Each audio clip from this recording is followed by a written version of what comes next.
Y'all, I just wanted to revisit the Eminem Marshall Mathers LP. It turns 19 this month. And let me be the first to say that you're never going to hear an album like this ever again.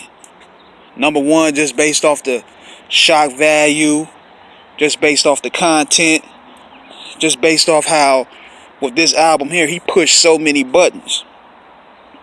And number two, you're not going to hear an album like that from M again because M at that time was in a more creative zone. You know how when he was on drugs, people don't know that he was on ecstasy when he wrote Stan. When he wrote Kill You. When he wrote Kim. He was on drugs through the whole process. And see, whereas Slim Shady was more of a cartoony, you had a lot of your sick stories being told. This here was a darker album. This was more of a darker album that went into his personal life. You get to see the issues he had with his moms. He wanted to kill his mom. He wanted to kill his baby mama. He had issues going on with ICP. He was pretty much going through a different transition in life. He was out of Detroit. He was living in LA. Had new problems. And another thing too, he tried his hardest throughout this album to separate himself from the pack of pop stars. He didn't want to be labeled as pop at all. But anybody that know, that's one of the highest selling first week albums of all time. That album went 1.2, I think, the first week. The man was on TRL. I remember even when I bought the album, it was so many white kids out there buying it. And M and Marilyn Manson at that time were two of the most controversial figures out there because you had the censorship war, you had Columbine, the rap game was going through its changes. You had a big cultural shift going on, and Eminem during that time period, along with Marilyn Manson, along with Limp Bizkit, they were in the epicenter of that.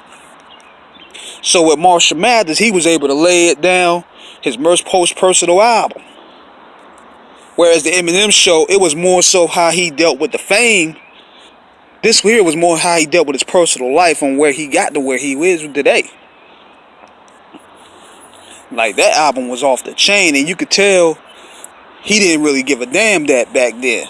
You listen to one of my favorite song up there, considering, is the one he did with Remember Me with Sticky Fingers and RBX. And if you really heard that beat that Dre drop, boom boom boom boom boom boom boom boom boom boom boom boom, it was so crazy. That's one of the hardest beats that Dre ever dropped. And then Sticky Fingers, he came out after RBX. RBX had a nice opener and had niggas anticipating the Sticky Fingers solo album. Because after that, Black Trash came out like a year later. Because that was, everybody was thinking Sticky was going to go to Aftermath. Then M came out and shut it down. When I go out, I don't go out shooting. I mean when I die. I mean when I go to the club, stupid. Then he had the lines, 6-stick dreams, a 6-stick spleen. I mean, just listen to the rhyme schemes that he was showcasing on there. Now, it had some corny songs up there like Drug Ballad. And what's that other song? The best song up there between Remember Me and The Way I Am. The Way I Am is probably one of the best songs that M has done. That's him adjusted to the new form of fame. But that Marshall Mathers LP was solid. That's probably his real classic right there. And the Eminem show, I won't call it a classic. It was a great follow-up, but Marshall Mathers is his classic. So you're not gonna get that M ever again. that's a dub right there. He's off drugs. He's about 47 years old. He just gonna try to bar you to death. So yeah, that's what it is with this. So the anniversary of the Marshall Mathers LP will be taking place this week. Be sure to check it out. And for you new generation fans out there, don't try to go on Twitter and talk about how outraged you are if you hear this content. If not, listen to it with your mother and father.